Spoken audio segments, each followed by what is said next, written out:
If you want to eat as good as my chickens, you'll just have to eat my chickens.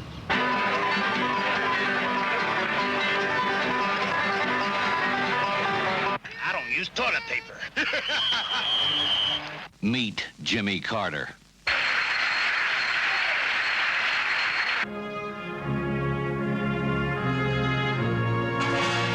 Now, you don't need toilet paper either. My chickens fly more non-stops to New York than any other bird. I'm Frank. Try me. Oh, hi, Janie. How are you? Fine. Never felt better since I stopped using toilet paper. In 1974, more than $26 billion was spent on advertising in America. That was an all-time record, and the figures for 1975 and this year will be even higher. But isn't there meant to be a recession, a crisis of confidence in the great supermarket of the West, with whole cities devastated by unemployment? Yes, of course. But the heart and soul of America is the hard sell, the advertising man's ability to persuade people to buy the things they don't need. And it can be truly said that Madison Avenue, the center of the advertising industry, has risen to the challenge of these hard times by packaging, promoting, and selling with a determination that the late John D. Rockefeller or Henry Ford would have admired. Give me your tired, your poor, your huddled masses yearning to breathe free, say the words on the Statue of Liberty. These days, the inscription might read, give me your pre-moistened toilet tissues, clinically tested for flushability. Give me your rabbi-approved Hebrew national hot dog. Give me your Frank Perdue chickens. It takes a tough man to make a tender chicken. And above all, give me your tired, huddled politicians, yearning to be president or governor or dog catcher. Just give me anything, and I'll sell it. Government regulations say we can make our Hebrew national beef hot dogs from frozen beef. We don't. The government says we can use artificial coloring. We don't. They say we can add meat byproducts. We don't. They say we can add non-meat fillers. We can't. We're kosher and have to answer to an even higher authority.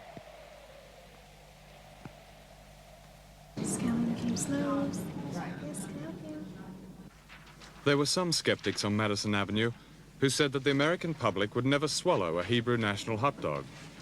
Of course, they didn't reckon on Scally McCabe Sloves, who, in their own words, are the now advertising agency of America. Founded just 9 years ago, they can afford these days to turn down accounts of less than $750,000. Thanks to them, more American bathrooms smell of Airwick, more caffeine-free coffee is drunk, more faces wear face cream, more drivers drive Volvos, and even Colonel Sanders is beginning to worry about Frank Perdue, that tough guy with the tender chickens. I don't care. Do you understand what I'm saying? Yeah, I understand that. It's up to me to make the ad right. I don't care where the changes come from. But now Scally McCabe Sloves face their greatest challenge. Can they change America's oldest habit? Can they enter the last forbidden area and return triumphant? Can they sell the ultimate in the unnecessary? Can they sell freshen? Well, I'm nixing them now. But they were already... Better late than never, kiddo. I was just looking at the freshen projects. Now that seems to be an amazing, slightly amazing campaign. It is an amazing campaign. You're selling something that replaced toilet paper. Well, we're not selling it to replace toilet paper, dry toilet paper as we know it, because you really can't tell people how to take care of themselves. You can introduce it as a new concept in bathroom care, but you can't say to them, throw out your old dry paper. I mean, you know, it's like saying throw out your mother, because you've been brought up with it. It's a historical fact of life. What is freshen? Can you describe it? Freshen is God's answer to anal problems. Really? Oh, my. This is the replacement of toilet paper, freshen. Let me see. I see it cleans better, it's flushable, and it's biodegradable. How does it, Stu, could you show me how it actually works? Sure. Comes in a dispenser, and inside you've got, let's see, works better than this. You've got your refill tissues, Yeah. which are, as it says, pre-moistened. The premise of the product is to wet cleans better than dry in its most simple terms. So what you're saying is that all these years, people who've been using dry toilet paper have really not been getting full satisfaction from the product. This is very exciting. I mean, what you're doing is you're changing a great American habit, and that's toilet paper, to something that's completely different. It's like taking wheels off cars, you know. So, I mean, We sort of like say it's like putting wheels on. oh, wheels on cars. I'm sorry, of course. We developed some marvelous commercials. Actually, Ed McCabe and Sam Scally did them. They were just fantastic. They were vignettes of people in unexpected situations. For example, They don't use toilet paper. My daddy doesn't use toilet paper, and neither do I. Now you don't need toilet paper either. Introducing Freshen, the new pre-moistened toilet tissue that gets you cleaner than ordinary toilet tissue can. Freshen isn't dry, it's lightly moistened to get you cleaner. And the cleaner you are, the better you feel. I've never played better since I stopped using toilet paper. So, is it necessary? If to be clean is necessary, this product is necessary to be clean. And that's what we're out to convince people of. And cleanliness has always been an issue in this country. We are sometimes thought of being a little bit hyped on all the cleaning products we have. Clean freaks. Clean freaks, yes. And you would think that this would be an automatic shoo-in based on that, but we still have to jump over these psychological hurdles of repression of the anal area, which are here, and I suppose everywhere in the world, but very deeply ingrained here. Would you say this was the last forbidden area of advertising? Yeah, somebody said every other orifice of the body has been made public except this one. And now we're working on this one. we have a woman in her bathroom. She's a marvelous woman. It took us ages to cast her because she had to be just right. A little bit of the toughness, but a little bit of the understanding. We wanted her to imply that she had a family. She had to have humor and personality. And she had to really look like all those other women out there. So she says, when I first saw fresh and moist toilet paper on TV, I said, nothing doing. After 35 years, I'm not throwing out my dry toilet paper. So I didn't, but I sure found out Freshen can do what dry can't do. And then she does a little demonstration, and... What's the demonstration? She... It's not what you think it is. Scaling became slows. Thank you. This is Marvin Sloves, the senior partner. And this is one of the Now agency's 2 trophy rooms, filled with an assortment of prizes, which Madison Avenue awards itself almost every time a client's profits grow.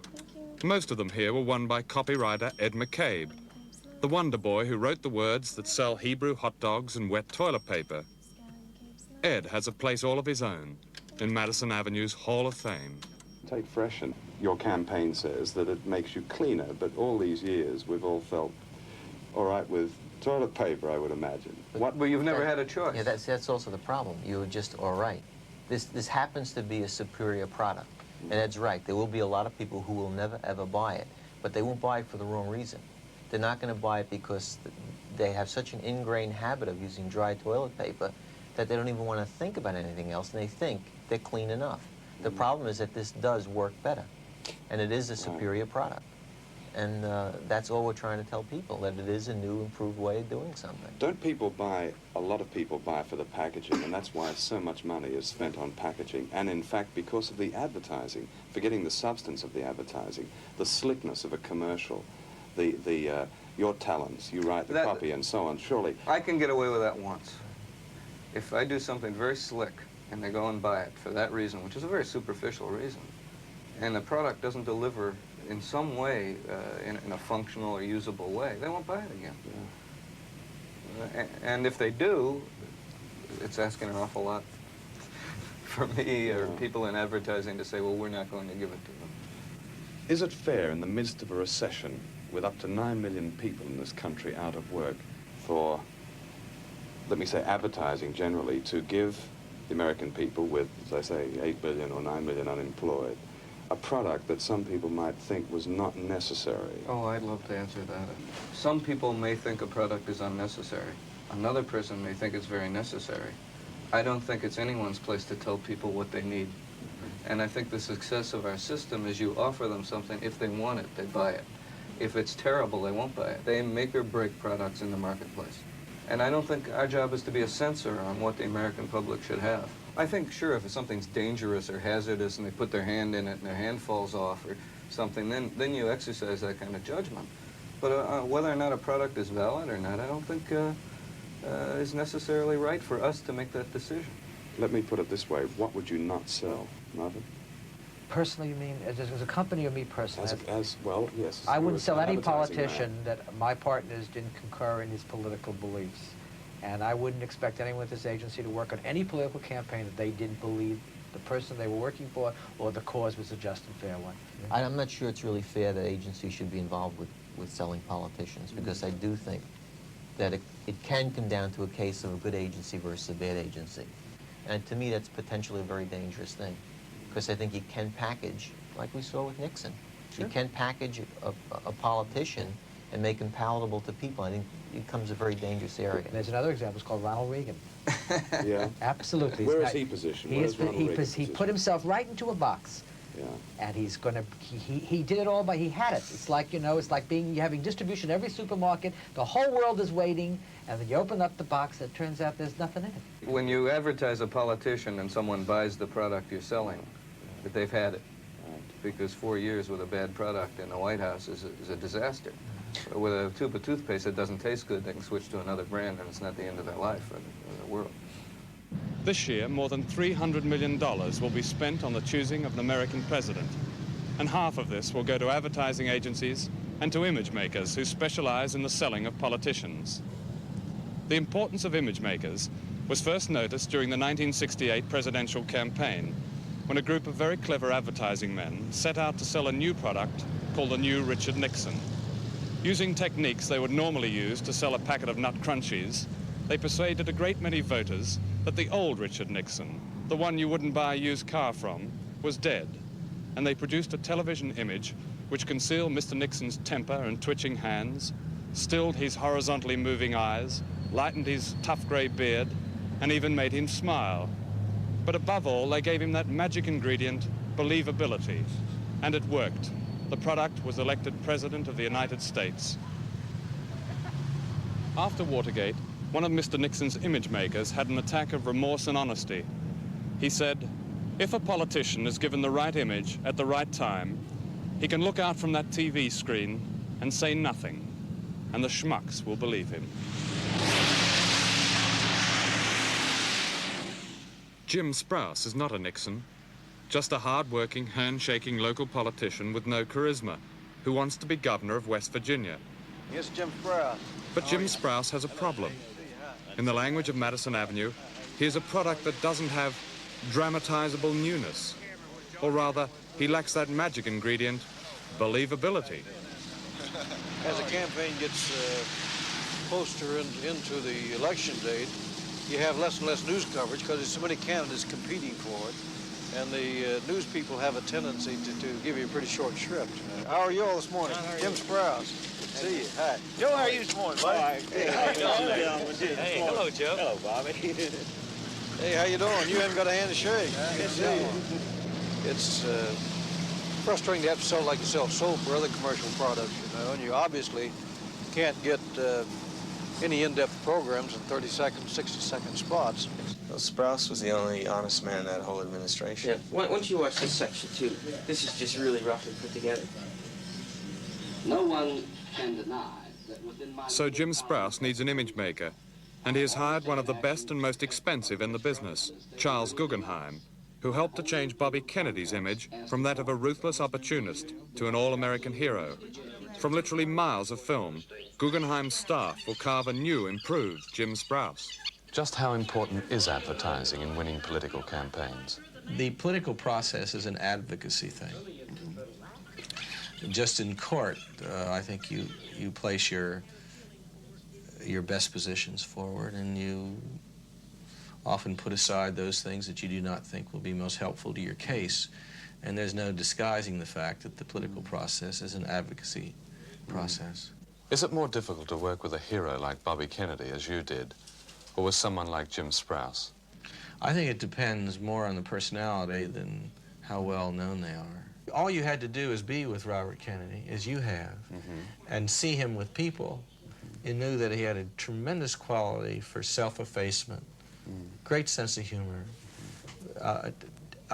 All you had to do is talk to the people who were close to his life, people who, to see him the way he was with children. Now, to capture that on film, not to make it, not to create that quality in him, it existed in him, but to bring it to people's attention was our job. Doesn't it mean that in the end you can distill it all down to where the politician in that 30 seconds says nothing, so no one knows anything? I think they're terribly unfair things in the American political process, of which political advertising plays a very important part. I've often said that I think the political process in our country is run more by the advertising agencies than it is by any other group. Now that seems strange to Americans, as well as to people abroad, but the truth of the matter is that American people see more of their candidates and learn more about them and the issues in the 30 and 60-second commercials than they do in any other way. After I listen to everything the other Democrats have to say, I keep coming back to Jackson. I pay attention to what other Democrats say about crime and criminals, but I keep coming back to Jackson. They've all got something to say on unemployment, inflation, and of course busing. But I keep coming back to Jackson. Let's have a president who knows something. Elect Senator Scoop Jackson while there's still time to save the 70s. Well, if he's going to save the 70s, Scoop Jackson will have to wait till the 80s. Jackson spent a fortune on TV commercials but got nowhere. His image makers got so desperate that they made sure the candidate was seen only in still pictures and that his voice was never heard. Jackson was simply so boring that no image maker could rescue him from his long march back into well-deserved obscurity. One of those who was paid to save him, New York agency man Harold Pearson, explains. But there must have been something wrong with this product. I mean, the product, Senator Jackson. When you started out on the campaign, what was that? He wasn't perfect because, in a sense, by virtue of being such a workhorse, he spent all of his time as a legislator and none of his time as a person. And we found that very few people knew about him as a person. Black-eyed peas, where are they?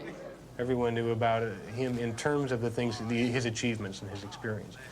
But it was a job we had to do to try to get people to know him more as a man and not less as a function of his experience, but also as a man. He doesn't smile like Jimmy Carter. Is that a problem? No, I think that's going to turn out to be a great asset. I'm not sure Jimmy Carter can stop smiling right now. I think he's got some sort of a physical problem. This man is a farmer. He is also an engineer, a father, a Sunday school teacher, and a former governor. This man is Jimmy Carter, an uncommon man who is now running for the Democratic nomination for president. In this TV commercial, the skillfully edited glimpses of Jimmy Carter are meant only to project a certain style, a kind of calculated inoffensiveness. While Carter's character and politics remain invisible, Carter, unlike Jackson, is allowed to speak in the commercials, but that he really says nothing. Well, you know, everybody from Congress that's running for president is a lawyer. I don't have anything against lawyers. My oldest son is a lawyer.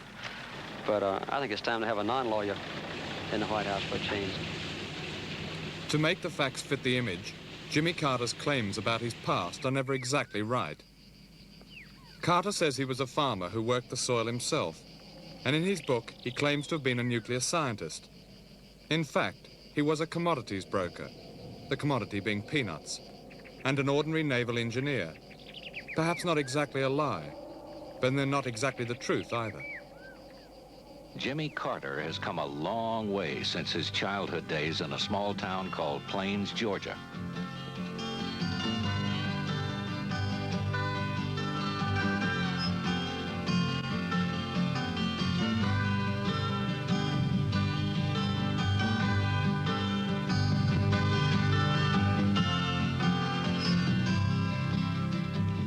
There are a lot of things that I would not do to be elected.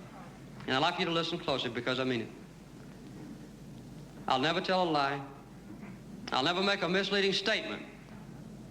I'll never betray the confidence that any of you has in me. And I will never avoid a controversial issue. I won't be any better president than I am a candidate. Would you find a candidate like Jimmy Carter a difficult product to handle? I would find him difficult professionally and impossible personally. We're pretty familiar with the things he has done. In our opinion, he is really not a man qualified to hold the office of president. That is something just a little bit bigger than the governor of Georgia. We also find that he rarely takes a definitive stand on important issues. He will say things like, if the legislature decides to pass the bill, I will sign it. Well, the issue is really whether you'll sign the thing or not. I mean, that is part of the job. It's his opinion and whether or not he would lead that kind of a fight. He doesn't take those positions. Mr. Nixon had advertising men all around him. Indeed, it seemed that at one time J. Walter Thompson's was running America and the world. And Disneyland. And Disneyland, right. But look what happened to that product. Is that not a warning to some of us that perhaps advertising and politicians shouldn't mix? Well, there is no difference between bad advertising people and bad politicians and bad butchers and bad anything. I think he would have chosen those people, whatever profession they were in. But he was very much promoted. He had image makers, he had advertising people pushing the product of Richard Nixon. Mm-hmm. And that product turned out to be a bit of a no-no, didn't it? It did, but everyone throughout the history of this country has had people helping them to campaign in one way or other. Yeah. And they've always been involved with them. And Franklin Delano Roosevelt had advertising people helping him, selling him slogans. JFK did. And I don't think they were any worse for wear. In fact, image-making only began in the mass media with John Kennedy, whose style the voters knew everything about, while the substance of the man remained largely a mystery. And Jimmy Carter, whose campaign bears an uncanny resemblance to Kennedy's, would surely like to end up with Kennedy's winning image. I think that big government today... In 1960, the Democratic Party estimated that the use of television advertising had made only a few % of difference in the result of the presidential election. But that was enough to give Kennedy his narrow win over Richard Nixon. This is Jim Sprouse's key to his being elected. Okay, we'll take it all, but we're going to have to clean it up later. We can't get this out, can we? Nixon had never really understood the image game, but he learned quickly from Kennedy. 8 years later, he sold himself like soap powder, and he too won with a margin of only a few %. Once again, Madison Avenue had made all the difference. In most countries, the media have the power to con people. The power might rest in one TV image, one headline, one piece of slick copywriting. In America, the land of the media, that power is now so refined and so pervasive that a politician like Jimmy Carter, the image maker's dream, can be a serious candidate for president without anybody really knowing what he stands for, who he is, why he's so popular. But that's the game. The $26 billion Madison Avenue game. Incidentally, it would take just $1 billion of those dollars to put all the poor farmers in the world on their feet, to make them self-sufficient and independent of our charity. But $1 billion is actually the amount of money that Americans are expected to spend on freshened, pre-moisturized toilet tissue and on the presidential campaign. Need I say that both products, pre-moisturized toilet tissue and some politicians, have those two magic ingredients, believability and flushability?